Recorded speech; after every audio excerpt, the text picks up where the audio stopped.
Right, now this will tell us. And that's pretty conclusive. Still going. Close.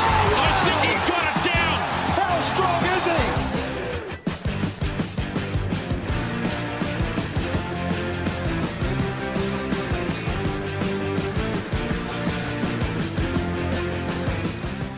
Welcome back to the Pick and Go podcast. It's the show where we talk all things rugby and a few other things every now and then. And once again, I'm joined in studio by former All Black Piri Wipu. Piri, how you going, bro? Yeah. Well, that's it. Yeah, she was a Tough weekend. tough weekend, but we're just grateful that the boys were able to get over the first hurdle, which is get through past the semi-final. But the better team won on Sunday. Silverstream played outstanding against our boys, and I think it's just good experience for our boys to be in that area, in that space of finals footy. And well, we didn't quite get the job done, but Silverstream get a chance to represent Wellington. Wellington in the National Cup now. I think they might be playing Hastings maybe, or Palmerston North, I think it is. Well, they do say to win a grand final, you've got to lose a grand final. So your boys have taken care of the first part of that equation, and hopefully next season we'll see a few steps forward, bit of improvement, maybe. I just wondered, did the weather help you, or did it help St. Pat's? I think it might have helped them a bit. Well, okay. They were just more clinical at the right time, especially in our red zone. Right. We're also joined this week, and you did suggest that he wasn't with us last week because he had tipped North Harbour out to everybody who would listen, and it tipped over a number of multis, including yours. So Ben Searle of Searle Talk Sports, welcome back again, bro. Yeah, cheers. Unfortunately, Harbour are 0-2 either, so I didn't pick the best week to make my comeback. If rugby was a 60-minute game, we'd be undefeated and odds on to win the comp. But yeah, apologies to the punters. I was really bullish on the Harbour Heat's chances. It's been a bit of a rough start so far. I think we should get straight to the question of the week. And seeing as we've just this last weekend had UFC 305, I thought, why don't we have a look at the rugby championship teams and pick one player from each of the championship teams who you think would make the best UFC fighter. And I think, well, we can probably start with Searle because he was actually in Perth to see UFC 305. So he'd probably have the best, I guess, perspective on what it would take to make a UFC fighter. And if we start with, why don't we start with Australia first, the Wallabies. Out of the Wallabies team, who do you think would make the best UFC fighter? Oh, this is the team I struggled the most with, to be fair, but I've settled with Hunter Paisami, the second five centre, just because, yeah, he's a bruiser. Some of those shots he puts in on defence, that could just be his go-to move, is just the shoulders of doom, the old Sonny Bill, just flatline people and then finish them off from there, maybe submission or KO. But yeah, he's a powerful operator, so I think he'd be a tough person to beat in the octagon. He's tough too, never backs down from the physical stuff. Not a bad pick there, to be fair, Pity. I didn't mind the Tongan Thor, Taniela Tupou. He's got a very low centre of gravity, so I think that combined with his strength, he's a bit of a powerhouse. I think he'd make a great grappler. If he got on top of you, I think it'd be very, very hard to shake him loose. So yeah, the Tongan Thor for mine, I think he'd go all right. Like Shirley said, this is the top one. Are you picking like the current? Well, you can go back if you want. Crop or? Oh. Well, are you thinking of George Gregan? No? What's he going to talk his way out of this one? That's a fight I'd like to see. Piri versus Gregan. Make it happen. Maybe we should get that as a fight for life. Regan against Wipu. 100%. No way. He'll be telling me when I'm jabbing. And I'm like, cut it off. I shouldn't do it anymore. Can we stop this? Listen, too much talk. Yeah. I'd say maybe Will Skelton. George Smith. Oh, yeah. That loves sort of being confrontational and doesn't mind sort of being in awkward positions and getting out of them. He'd have the stamina too. He was a very, very good player. Oh, yeah. I don't mind that at all. All righty. What about Searle? Argentina. Yeah, I think a few of us might have the same answer here, but I just went with the skipper, Pablo Matera. I think he's built for it. He's rocking the mullet now too, which adds that hissing, hectic factor. You know, those UFC fighters, they're the complete package. They're entertainers, plus they can fight, and you got to have a hissing lid to go with that. So yeah, I think his mullet really adds an extra few skill points, and he's just tough, right? He puts his head into dark places. He's been known to not back down either. Him versus Dane Coles would be a decent little UFC scrap, I reckon. That could be a great headline event. But yeah, I went with Pablo for Argentina. Yeah, he's sort of the obvious choice, to be fair. I thought Kremer, he's a big boy. I think just his size and his strength, I think, would give him an advantage over most other opponents. And he's an aggressive type as well. I like that. I think you have to have a wee bit of the mongrel dog in you to be successful at MMA, UFC. So yeah, but Matera is the obvious choice. Tick, tick, tick. Okay, Springboks. Now there's a few. This is wide open. You could have just about anyone, to be fair. Yeah, you could, and I was actually had the pleasure of bumping into half the side. Of course, they were over in Perth as well. Had just put away the Wallabies, which I'm sure we'll touch on shortly. But yeah, they were there in big numbers to support their boy Drickus. And yeah, it looked like a lot of them were still celebrating the win from the night before and just happened to find their way to the Perth arena because, yeah, they were tucking into the Bears. Great blokes, though. Jesse Creel, absolute legend. Spent a few minutes with him. He was a great yarn. But the person I picked out, and he's probably one of the largest human beings I've ever seen in person, R.G. Snyman, the lock. Of course, I mentioned before Pablo's haircut. Snyman's got that well and truly covered. He's rocking the old Mr. T-style mohawk, and he is an incredibly large unit. He's powerful, he's strong, and the banter he was dishing out to some of the fans, I reckon he could be ready to go at any moment. So, yeah, I'd like to see him in the octagon. I don't mind one of the other locks. It's the best. Once again, but to be fair, I don't think there's a small person in that Springbok pack. So you could picture anyone from 1 to 8, and they would be a very imposing figure. But Etzebeth is around 6'8". He's big. He's another one who's very, very aggressive. He doesn't mind a wee bit of a confrontation, and we've seen that in past test matches. He's I think he goes around 50, 60 minutes these days in a game, which would be plenty of time for a UFC bout. So, yeah, but I don't think you can go wrong with one of the Springboks. You can pick any one of them out. And as Searle mentioned, he did have a chat with Jesse Creel, and you can check that out on the TAB on the Instagram. It's a good little chat. Piri, you played against a few Springboks. Yep. I was going to go with Quokka. He's just an animal. Quagga Smith. Yeah. It wasn't going to be him. It was going to be Oh, yeah. just the battles that he had against Jerry. They were great battles too. They were. Gee, there's another one. Quokka reminds me of like in terms of just throwing the body at everything. Sometimes the technique might not be right, but he just throws into positions, and I reckon Quokka will be Beauty. Let's go to the All Blacks, Searle.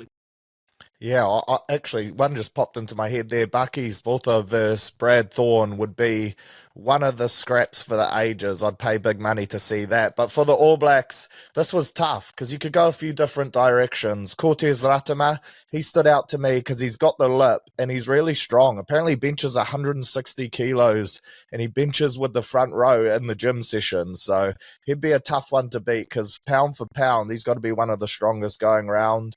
Mighty Williams gives me that Mark Hunt type of vibes where if he clocks you with one, then I think he'd do a fair bit of damage. And then you got Samipeni Finau, who I think would love to step into the octagon with any Australian first five and go to work. We've seen how much damage he can do on the footy field, so I reckon he'd be unreal in the octagon. But I think I'll settle with Mighty Williams. I'd love to see the big fella in there.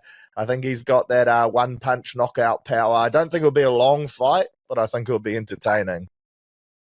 I do like that Cortez Ratima call. He gives me Kaikara France vibes, Cortez. And just the way he gets around the field. He's always in it. Doesn't mind mixing it up with the big boys either. So he's got a ton of courage. So, yeah, do like that. I'm going with Artie Savere. Once again, he would go the whole 5 rounds. Look, if there were 20 rounds, he'd still be standing at the end, I think. And we see him. He busts out of 2-3 tackles at a time. He's always in amongst it. I think he would be successful at almost any sport he sort of puts his head to. So, yeah, Artie for mine. I've got 2 that I would think would be all goods. One would be Tana. And the other one will be Tamati. Reasons why, because they both do BJJ. Do they? Yep. Tana's gone to a few tournaments and done pretty well. And I know Tamati still does a bit of rolling around on the net, doing a bit of jiu-jitsu. Wow, we. Tana still looks like he's freaking got the same body.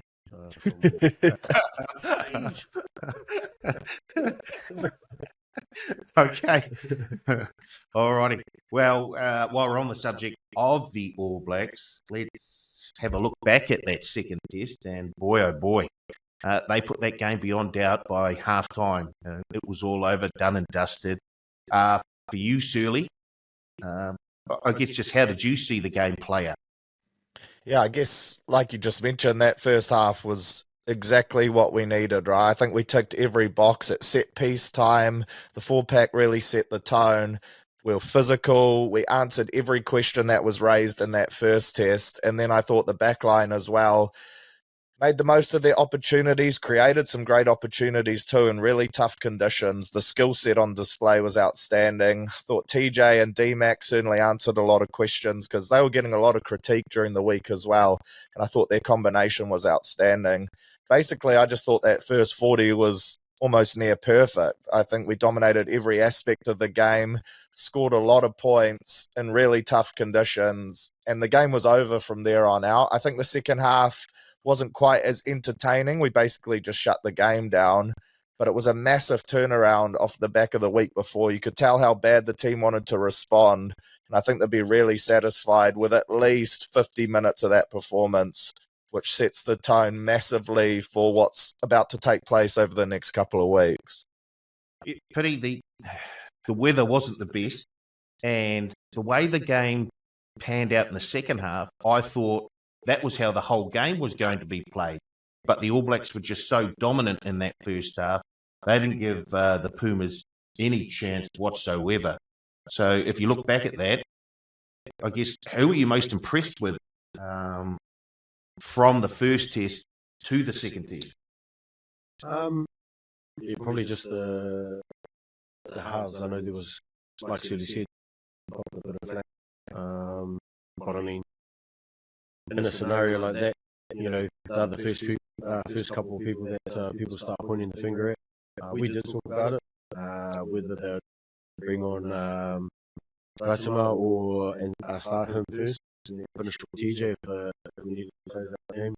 Obviously, they'll start to what they think is going well with TJ and D-Mac.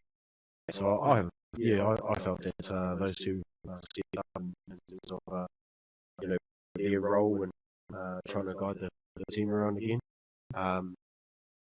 which sort of makes me feel a lot better after the hunch that I had last week. What was your hunch? I didn't have one. There's the guy next to me. Oh, here we go. Well, what do you got to bring that up? Because What? Goldie gave you the history, how much it means, the legacy, and then it was just water off a duck's back. Yeah. I see. Well, obviously, it was the clouds for Argentina, and I misread. I misinterpreted. So that's all it was. Anyway, let's look at some positives from the game. And Will Jordan was very, very good. And obviously, he's locked up a jersey. I'm not sure what number it is at the moment. I'm guessing he'll probably stay on the wing because Bodie's playing very, very well in the 15. Although they could conceivably swap. Bodie has played on the wing before, but he looked very, very good. And the good thing about Will, he knows the way to the try line. He's one of those players. When you give him the ball, something special will happen, and we saw that on Saturday night. So he was one of the players for mine, Searle, who stood out. Tamaiti Williams, of course, thought he had a very, very good. He nullified that Argentinian pack to a certain extent. So if you look at those two players or anyone else, anyone stick out for you in that second test? Yeah, I had a few names written down. TJ, D-Mac. I was really impressed with Will, like you said. He's an elite and world-class finisher, but he can also make something happen from nothing. And I think you need that X factor in your back line. It's really tough for our wingers at the moment because all 4 or 5 of them are world-class. But with this D-Mac and Bodie 10-15, it does restrict the opportunities that they're going to get. And I wouldn't have been surprised if Damien hadn't played really well, if Bodie would move into the 10 and then Will Jordan at 15. But I think Damien's performance on the weekend has bought him at least another couple weeks. So, yeah, it's a very exciting backline dynamic at the moment. And I think we saw in that first 40 minutes when all 3 of those lads are firing, man, they're 3 world-class attacking talents. Tamaiti was great. I thought Ethan Blackadder stepped up in a massive way too, because people were starting to question whether he was the right person to be wearing the 6 jersey, and he was really into it. He was getting into the tough stuff. It was that kind of trademark Ethan Blackadder performance, and then he was bringing a bit of niggle as well, which I think we're really going to need against the Springboks. So I thought our loose forward trio as a whole stood up massively too, off the back of getting really dominated in that first test. You could tell they had a bit of a chip on their shoulder as well. Yeah, it was a huge, huge turnaround from that loose forward trio in the second test. I didn't really notice the Argentinian loose forward trio in that first half at all. They were completely outplayed by our 6, 7, and 8. If you have a look at the forward pack as a whole, Piri, you must be quite happy with the way that they turned up their output in that second test. Yeah, I think they've sort of just probably continued from how they started last week in the first test, but the only difference is maybe there was a few more runs that happened in the first half, which freed up huge opportunities. But I thought the pack done an amazing job. Tamaiti doing his job on with his start, and even the second bunch of players that came on, the Energizer bunnies off the bench, continuing that momentum. But I'm pretty happy with the weekend. Searle, 30 years, 50 games, the Garden of Eden. It's one of the, well, in world sport, it's one of the biggest fortresses, I guess you could say, for a sporting team. And the All Blacks continue that legacy with that win on Saturday night. What is it about Eden Park that either the All Blacks just love playing at, or the opposition seem to struggle at. It's pretty remarkable, isn't it? And it's not like you're playing second-class opposition. We play some quality sides at Eden Park because that is the main venue for New Zealand, isn't it? So you get those big names playing there. And yeah, it just amazes me. I was speaking to Anton Leonard-Brown about it the other week, and he said it does come with a massive amount of pressure. And the players, while they say that they don't feel it, any All Blacks game, there's pressure involved. But playing at Eden Park, you don't want to be that team that slips up. I think reaching that 50-win milestone will be a bit of a relief as well, because whether they notice it or not, in the media, a lot of people were talking about that just because it's a cool achievement to tick off. So, yeah, I don't know. They seem to go to another level at Eden Park, and I think this game in particular was really important because over the next few weeks, they're going to be tested a little bit more. But this was a great confidence booster for them before they head on the road over to South Africa.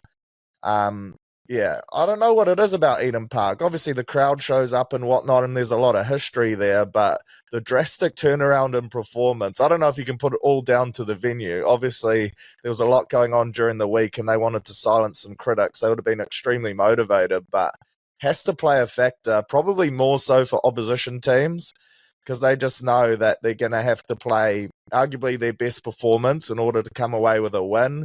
And mentally, it's got to be on their minds 100%. Piri, you actually played Argentina at Eden Park. In fact, it might have been the last time Argentina played at Eden Park. Was it the 2011 Rugby World Cup quarterfinal? In fact, I think you kicked a few penalties there. So when you played at Eden Park, did you? Obviously, the record wasn't as far progressed as it is now, although, well, you were part of the record. Did you feel the pressure? Was it something that the team talked about? We never really talked about that at all. It's just about how we can only focus on us and what we can do. We can only control the controllable, which is what we can do. But you never really touch too much on the history of it. So yeah, glad I'm not part of the squad at the moment in the last couple of years, because it's a long time. Because the longer it goes, the bigger the pressure. That's how I feel. And then people start talking about it more and more. It's just sorry for the first team that's going to be, going to potentially. Well, it's going to happen, but I don't know when. All good things come to an end, but you're right. You probably don't want to be a part of the All Black team that, unfortunately, breaks that streak. So at the moment, it's all good, and the boys look good, and they've got another week, just over a week and a half before they play the Springboks in Joburg, I think it is. So we'll have a chat about that game next week. But why don't we talk about Wainui? You got a Wainui whisper for us today, Piri? Just a little Wainui whisper. What's going on? Yeah, I actually didn't let you go and do the What? No. I got my week. Meant to be doing it this week. I could be presenting the jerseys. Do you know who presented the jerseys this, last week? Stokes.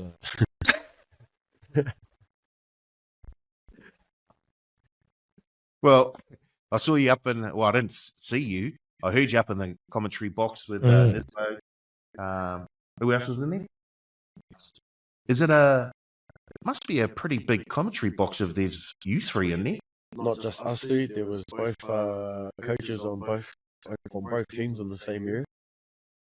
Well, the Lions were just on this side, and then there would have been 4 or 5 Lions coaches on that. 3 coaches, and then the analysts sitting behind them, and then down there in the scaffolding was the Taranaki management.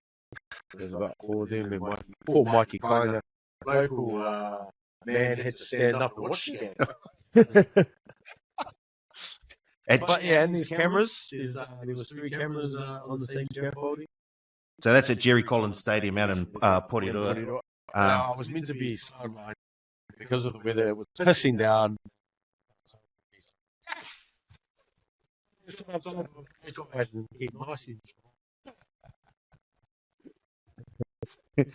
So is that the whisper from Wainui, that one? No, it wasn't actually. Oh, what? I just forgot to tell. I mean, I just needed to tell you. Oh, yeah. Last week I got it wrong. So you're going to be doing it for the Manawatu game? Yes. Right. And I'm calling that game. Well, from the sideline. Yeah. It might be, you can sit down this time. No,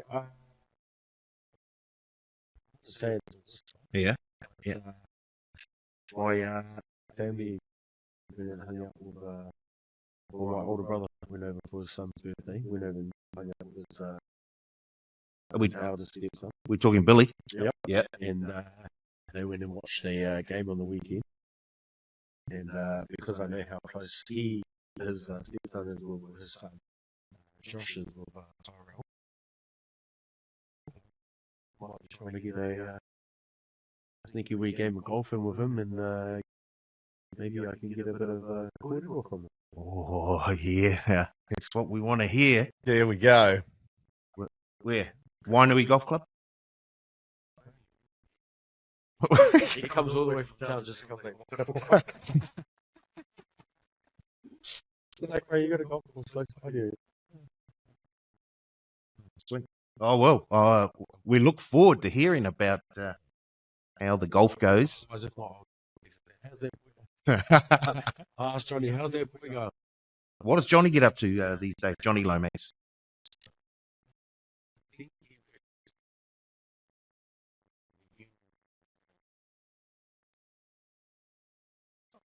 Nice. But does he still live over there? Where Yeah, no, he lives over there. Oh, okay. All right.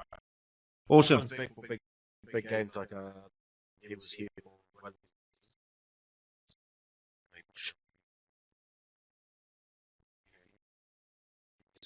No, that's a good whisper, that one. Yeah. So we'll keep the whisper in there for next week as well. Oh, better have some good whisper next week too. Right, let's have a look at the NPC. A quick look back at last week, and were there upsets? Yeah, there were. And boy, oh boy, Otago over the top of Auckland, 27-25. Tasman, Kings of Crusaderland, 22-7 over Canterbury. And there was a big move in that match not long after the odds opened. So and the move was right. Tasman came in big time there. So a very good win for them. Northland, the Taniwha taking care of Manawatu, 35-18. Hawke's Bay retained the shield for another week or two, 31-17 over Southland. Of course, the game that you were at, and Taranaki gave Wellington a wee bit of a scare there. And, but in the end, actually a bit of a tactic from Wellington. What, to go behind early? Nah, so they went against. They had the win in the first half at the start. Oh, it turned around, didn't It it? did. Oh, yeah. You got Alfred was asking me what it was like. We were the curtain raiser. Yeah. And so there was an orderly that was happening. And I said, he coming after about what it was like. I said, oh yeah, it's not too bad. But I know it's meant to ease up and change. He was like, what do you mean? I was like, well, it's meant to turn to a southerly, I'm pretty sure. I checked a couple of days ago.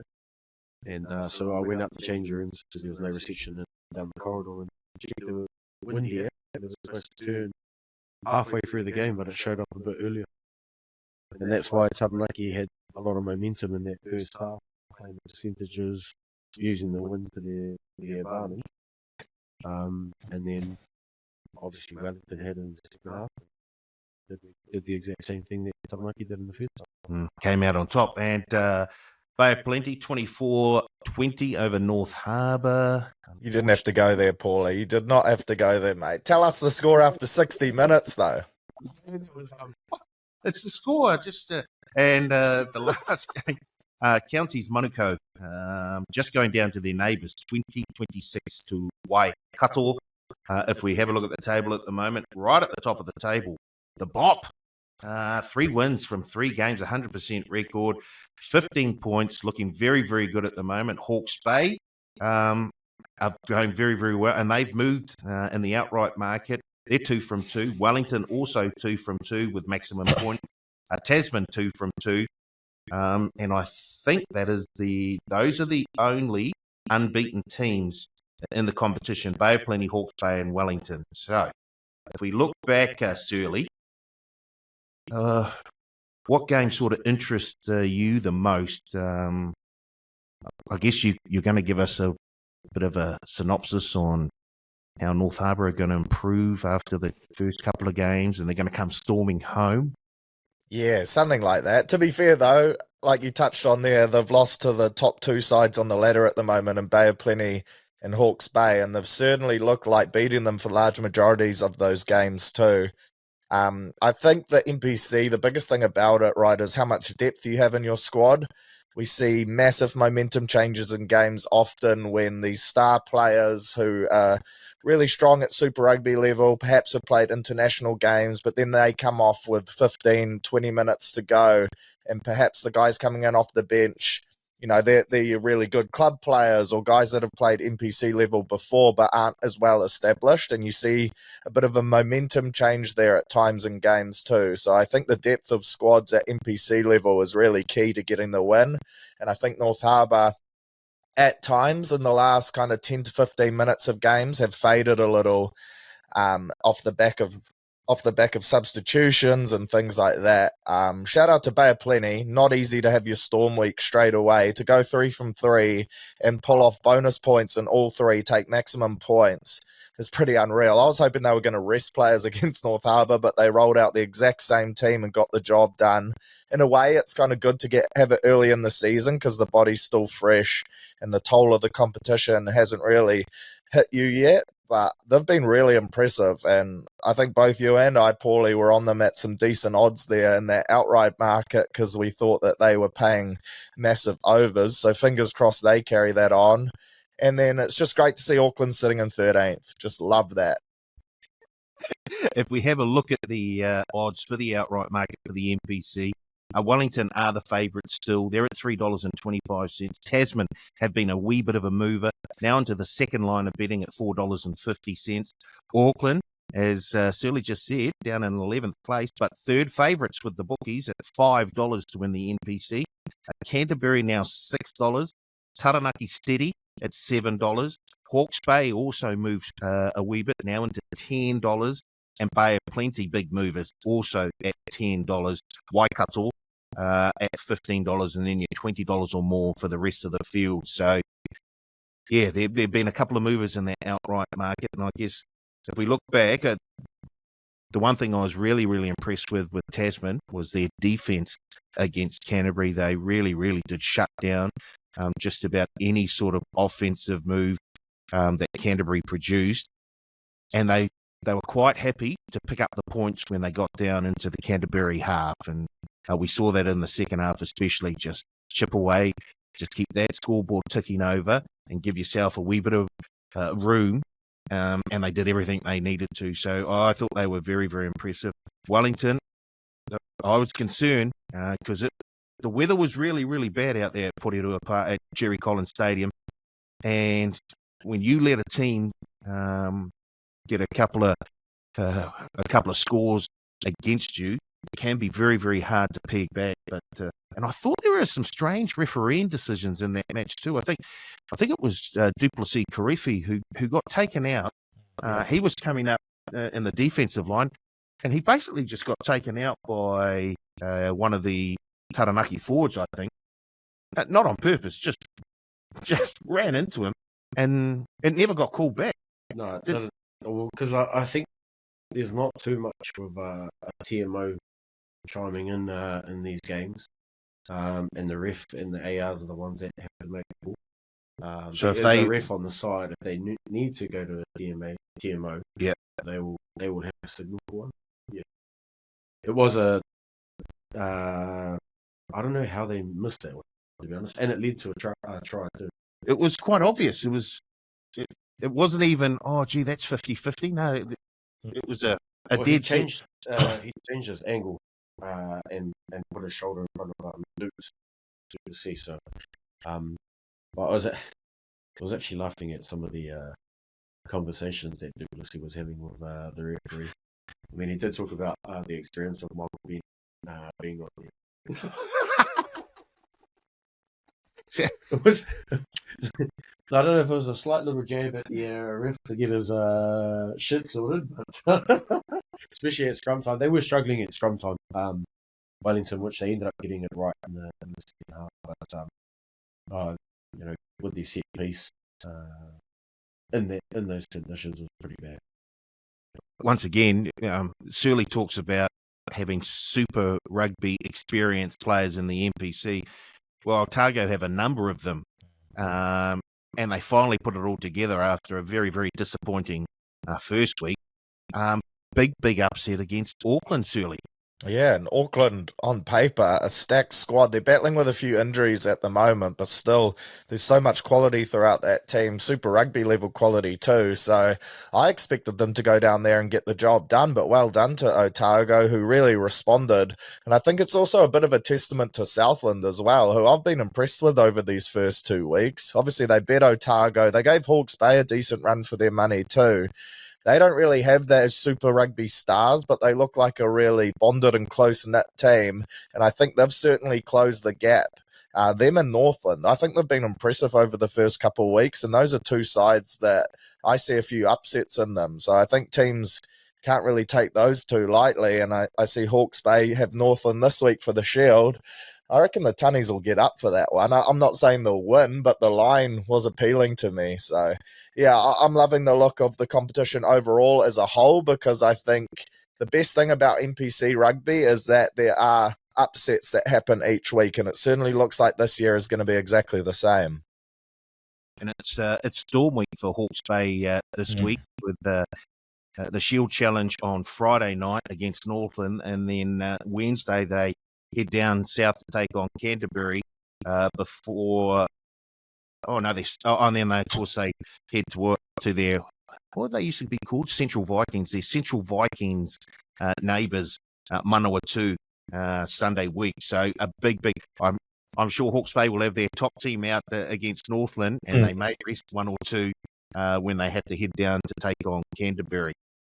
Before we start having a look at this week's NPC games, thought we'd just have a little check on the match fit and how that's going. I don't know. I don't watch it. Well, I just hear people talking about it. Hey, newsflash, you were in it. Yeah, but I don't watch the episodes.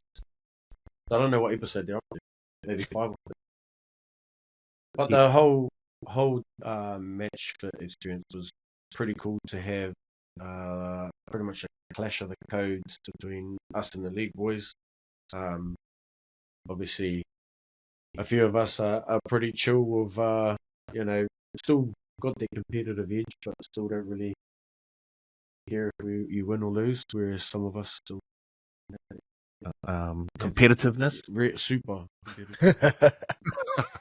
Hate it when you lose, kind of thing. So, but yeah, it's been a pretty awesome journey with the league boys. Not only that, I'm hoping to get my certificate this year, and I graduate from Matchfit, since this is my third time.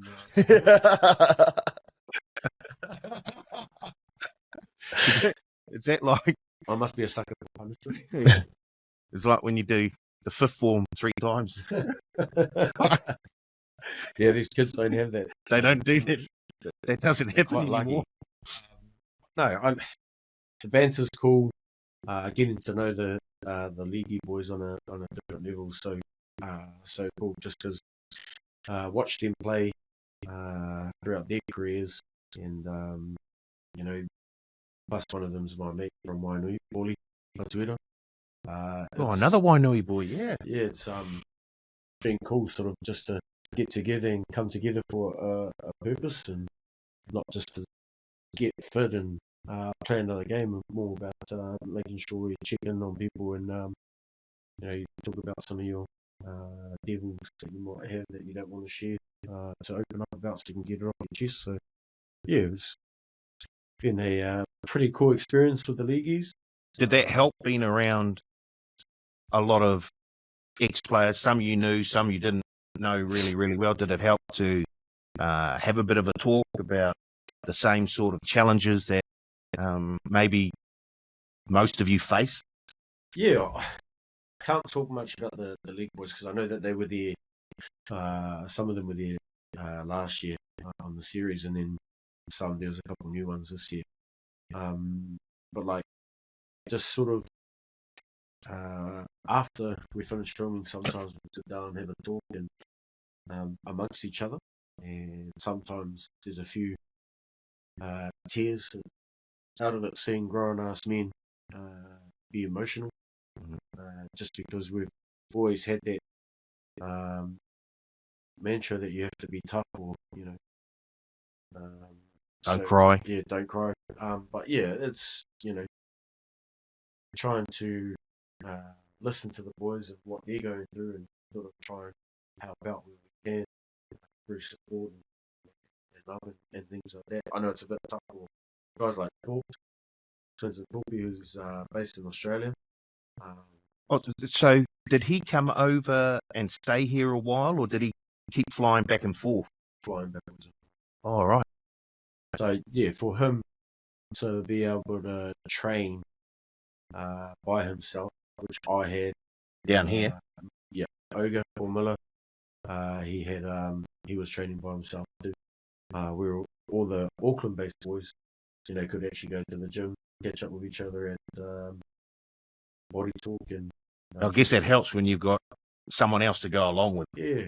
So for us, it was always having a battle with the old head. What are you doing, mate? Just go home. Don't need bloody track. Deep down, you're like, shut up. I'm trying to work out, yeah.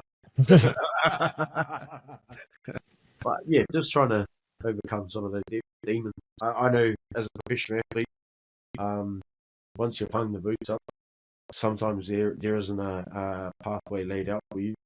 So you kind of have to try and create one for yourself. And sometimes, like, I've always worked on the mantra that I'm not going to go and work for people if I'm not going to add value to their company.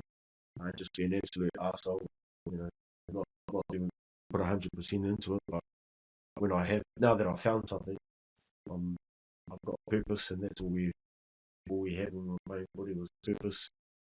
Most of it was already organised. Didn't have to do too much, just show up and do as you're told, and be here at a certain time. Well, I guess that's like during your rugby career, everything is sort of set out for you. Sort of, right, we got training in here, then we've got the game on here, and then we're travelling here, and it was all, you just had to be there. Pretty much. And obviously that comes with the pressures, performing in front of a worldwide crowd. But it's good to see that you guys in match fit, not just getting physically fit, but mentally fit as well. And you could see that there was a lot of talk, you guys sharing experiences, and it was just good to see a lot of players that I used to watch growing up. And it was good. Ali Laotiti, the Volcano, Leslie Vinacott. I still wouldn't want to be in the front of him when he's running at you 100 miles an hour. Well, lucky I was away the week that they had Yeah. I noticed that. Yeah, I was actually I take my son to the surf life-saving carnival, so I was at the beach, just not the one that they were at. Rightio. Let's have a look at a couple of games from the NPC for this week, and there's a big clash. Well, historically, this has been a big clash. But we find both of these teams not at the top of the table early on in the season. Auckland up against Canterbury. Auckland at home, and they are $1.55 favourites against Canterbury for $2.35. Auckland are 3.5 point favourites, and the total points set at 53.5. Searle, both of these teams will be very keen to pick up wins here after losing last week. Yeah, for sure. And we mentioned Auckland winless. Canterbury, they weren't exactly convincing in round one against Northland. I thought Northland gave them a really good run for their money. So, yeah, both of these teams come in pretty high on the competition favourites ladder, but it's fair to say they probably haven't ticked as many boxes as they would have liked to. I'm backing Auckland for this one. I think they need to get a result this weekend. The fact it's at home as well will give them another lift, but they're going to need to turn around their performance massively because this is a step up in opposition as well. So, yeah, this is going to be a great game. Like you said, two big rivals. Neither side likes losing to each other, so there'll be some passion in this one too. And then you add in that slight feeling of desperation early because you don't want to be 0-3. The ladder can get away from you really quickly, especially when you look at sides like Bay of Plenty who are already on 15 points, Auckland on 1. If they lose another 1 or 2 games, they're going to be really hard to mow them down. And Auckland will have expectations of playing finals footy, and not only finals footy, but hosting finals games. So, yeah, they need to hit their straps this week or else they could find the competition gets away from them. Pity, if you look at this game, Searle's right. Auckland, with just 1 bonus point from their first 2 games, they wouldn't want to leave this weekend with another loss. It's a big, big hurdle to catch up to the rest of the field if you start the season 0-3. So if you look at this game, do you think Auckland, with the home field advantage, they can get over the top of Canterbury? Yeah. Let's be hopeful that the weather plays its part and it's dry footy. I think Auckland are a lot better when they've got a dry track. But in saying that, they did go down to Dunedin and not quite get the job done. But I think between the two provinces, neither of them want to travel to each other. It's like Auckland won't want to go down to Christchurch, and Christchurch, or Canterbury don't want to go to Auckland. So there's a massive rivalry between the two. But yeah, I think the boys might have got that right with Auckland being the favourite in this game. Let's look at one other game this week, and I know this is a game that Searle will be watching quite intently. It's on Sunday afternoon, 4:35 kickoff.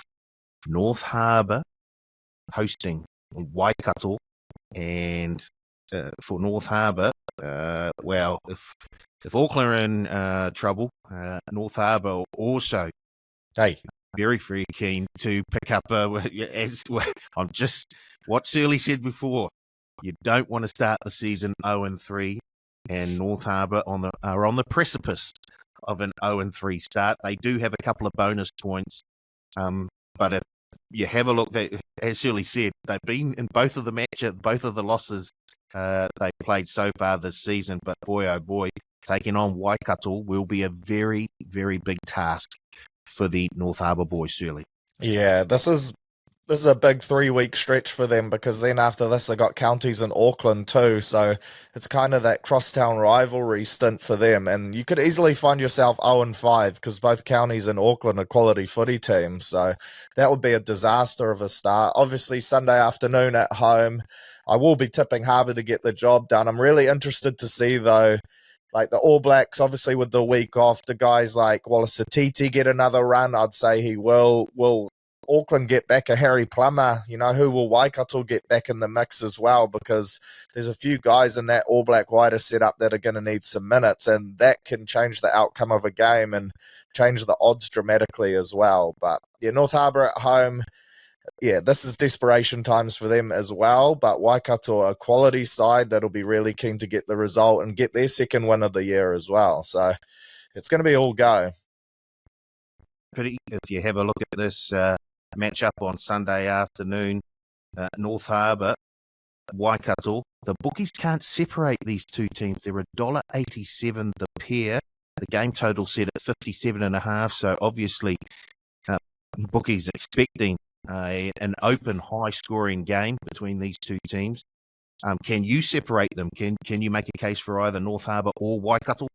I guess if Harbour can play the full 80 minutes, I think they could actually tip Waikato. I know that both teams' results have been pretty close in terms of their losses, even Waikato's win. But I mean, it's pretty tight in terms of the match, and I have a feeling if North Harbour can actually just finish the job in the last sort of 15-20 minutes, I think they've got a chance of actually tipping them over. Very good. Very, very good. If we look at a couple of the other games, Half-time, the draw at half-time. funny you should say that, because I was going to slot that into some of my little. Well, we'll get to the betting a wee bit later. I don't want to spoil Searle's day at the moment. Hey, he also mentioned another Shield challenge in Hawke's Bay. They fended off Southland last week, so they take on the bottom of New Zealand, and now they face the top of New Zealand with Northland coming to town this Friday night. Hawke's Bay, they're $1.22, Searle. Northland, $4. You were quite keen on the chances of Northland, the Taniwha, and they're 11.5-point underdogs. That must sort of, I guess, attract you somewhat. North Harbour plus 11, Northland plus 11.5. yeah, I was going to say North Harbour. You're giving us a free Ramphilly Shield shot. I'll take that any day of the week. But yeah, I do reckon Northland are one of those sides that if you underestimate them, they'll really come back to bite you. They got some great strike in their back line. Guys like Jeremiah Murray, Jordan Trainer, Rayhana, he's a solid first five, Sam Knock. And then the forward pack is always just goes 100% and rips in. I think Hawke's Bay haven't quite hit their peak yet.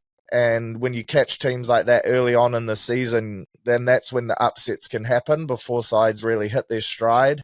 And while they've been winning Hawke's Bay, I don't think they'll be 100% happy with the quality that they've been putting out there for the full 80 minutes. So I think Northland, off the back of a win against Manawatu last week, obviously a big step up in opposition. But yeah, the Ramphilly Shield, it's a massive motivator, but at the same time, there's nothing worse than the thought of losing that, which is huge for Hawke's Bay. And I think we'll see them really prioritise that this year. They'll want to lock up that log of wood for as long as they can. So it's great for the challenger. You've kind of got nothing to lose. Northland can go in there, try play their style of footy and see if they can pull off the upset. But Hawke's Bay, that'll be their main priority this year, is defend the Shield at every opportunity. Piri, Hawke's Bay did look pretty good against Southland last week, defending the Shield. And you mentioned that St. Pat Silverstream were probably going to be taking on either Palmerston North Boys or Hastings. And, well, there's a couple of Hastings Old Boys in that Hawke's Bay. Well, there's more than a couple. There's a few Hawke's Bay, Hastings Old Boys in that Hawke's Bay team. Falau Whakatava, Lincoln McClutchy, who formed a very, very good combination in the 9 and 10 jersey. If you look at this Shield challenge, do you give the Taniwha a bit of a chance? Oh, hell yes. Whoa! Give them a huge chance. Hello. They'll be trying to throw the kitchen sink. I mean, their results haven't been blowouts like they have previously the last couple of years. I feel like they're not the same team. They're getting growing with confidence. You never know.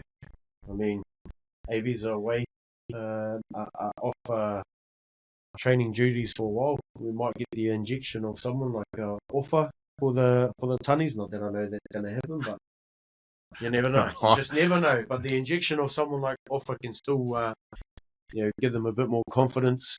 I definitely think the Taniwha have every chance to lift the log of wood. How good would it be going up to the far north? Then they'd obviously have to play against Southland the following week, and if they were to win, and there'll be another arm wrestle. And then if that does happen and they maintain it, I'll surely be praying that Auckland don't get the job done prior, so that Harbour can have a crack at it.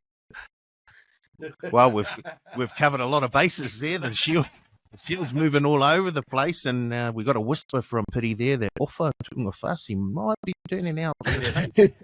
Well, just say, but Offa loves showing up for the Tunnies. I guess that is a big, factor when you look at this weekend's games. Who are those All Blacks that will be released by Razor? And Harry Plummer is a very, very big part of that Auckland puzzle. And if he is released, I actually really, really do like that $1.55 now. If he turns out for Auckland this weekend, he just brings, well, we saw it in the Super Rugby season. He really has grown as a player. and he would add so much to that Auckland backline. You've almost convinced me to throw Auckland into my multi, but before we get to our betting, Canterbury 13 plus then, people. anyone got a hunch? I do. I was on the edge of whether to roll with it, but off the back of Piri's speech there, I'm going to jump in. Obviously, Northland, their logo is the kauri tree, the log of wood. It needs to move. The NPC is best when it is on the road. It bounces around. That's what brings excitement. Northland, as a community, I think they would love having the Ranfurly Shield up there. So Northland are going to Hawke's Bay, and they're going to leave with the log of wood on Friday night. Piri? That was pretty much my... I was going to go with the same thing. What? Yeah. Next week's one. Two hunches the same. I've never heard of that before. Well, we just both want to go to the after party. Trying to go up the far north, and just... my cousins! Being there, Lion Reed. No hunch from me this week. That's not... Oh, I wonder why. I'm just going to have a good think about how I interpret these hunches. I want to do it properly. So let's move on and let's get down to a wee bit of betting. And Searle, we'll head to you first. You got the $100 to spend. Wait, what happened last week's one? Oh, Christ. You want me to bring that up? Yeah, I do. Yeah, I know why too. All right, hold on. Here it is. Here we go. Where are we? Last week, I had one bet, Bay of Plenty head-to-head into Otago plus 9.5, the whole 100 on. I'm now 575.87 up for the season. Goldie. I love how quick he jumps to the result. That's all from that one bet still as well. Goldie. He took the bet for Searle. But I don't know, do we add it to Searle's balance or not? If it won, yep. Well, I did add it to Searle's balance. He took the ABs to win 13 or more, into South Africa to win 13 or more, into Wellington head-to-head. That paid $4.12. Searle is now in the positive. He is $13.10 up for the season with the help of Jeff Goldie Wilson. Love your work, Goldie. I actually sent him those tips. I don't know if he told you that. He messaged me, said, hey, mate, I'm filling in. Send me your bets and I'll claim them. But, love your work, Goldie. It takes a team sometime. Good North Harbour man as well. Legend. He neglected to let us know about that little bit of information, so I'll be sure to ask him next time he's around. Yeah, no, don't bother asking him. Just take my word for it, Paulie. Piri had three bets. He had Geordie Barrett to score a try in the test. That was no good. Then he had Otago to win 1-12 at $4.50. Nice. Huge. Then he had a multi. Northland to win, Tasman to win, Wellington to win, Waikato to win. And that came through as well. And Piri is now, you knew already before you asked me what happened last week, is now up 905. I wanted to make sure my multi, actually, I wasn't too sure if I went Bay of Plenty or so that's why I needed to check. Yes, you did text me asking. Multis. Okay, let's have a look to this week. Another full round of games. Searle, hopefully you can continue on this top vein of form that Goldie has given you. So where are you heading in terms of punting this week? Okay, I have two multis at the moment. I have Northland plus 11.5, Southland plus 13.5, and North Harbour to win head-to-head at $6.75. I'm going to chuck 75 on that. I'm feeling confident in that one. And then my other 25, I've gone early on the All Blacks, just on their +7.5 start, because I think that's going to come in closer to kickoff.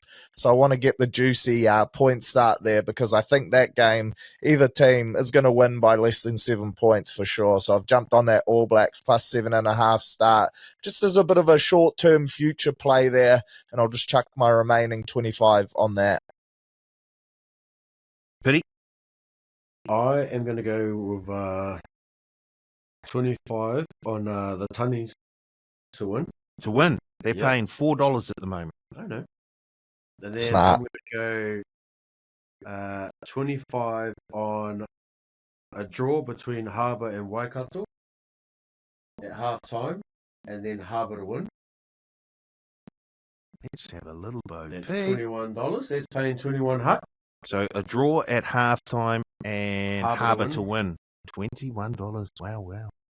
And then I'm going to put do a multi between Tasman to win, Auckland to win.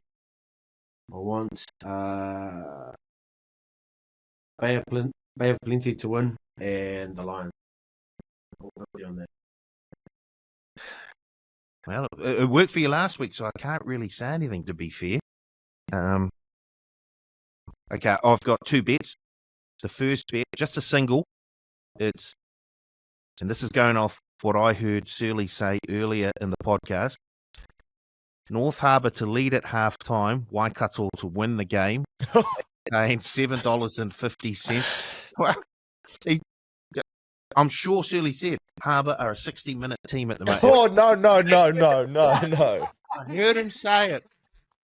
60 minutes. So I just need them to be ahead at half-time.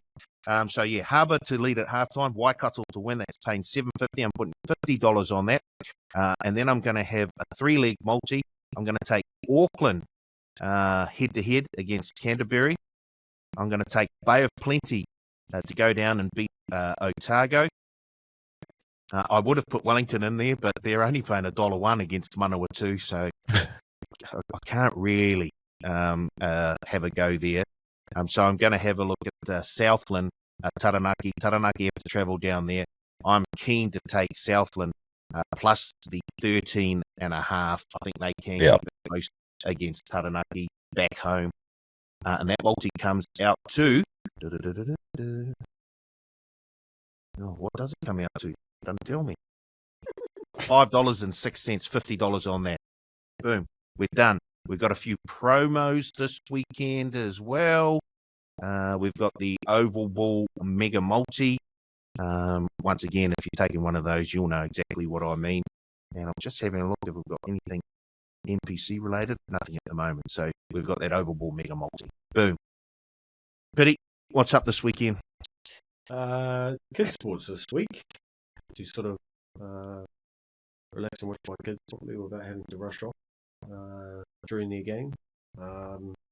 And that's about it, really. Heading to Jerry Collins Stadium to hand out the jerseys. On Saturday. Definitely, Hopefully it's not coming definitely into my this one. son's, You sure it's game, this so- one though? Okay, Definitely. and we'll hear you from the sideline as well for the Manawatu game. Yes. Yes. Ready, right? Searle, back from Perth. Surely it's a quiet week. No, it's not a quiet weekend, is it? It's not. It's one of the biggest weekends again.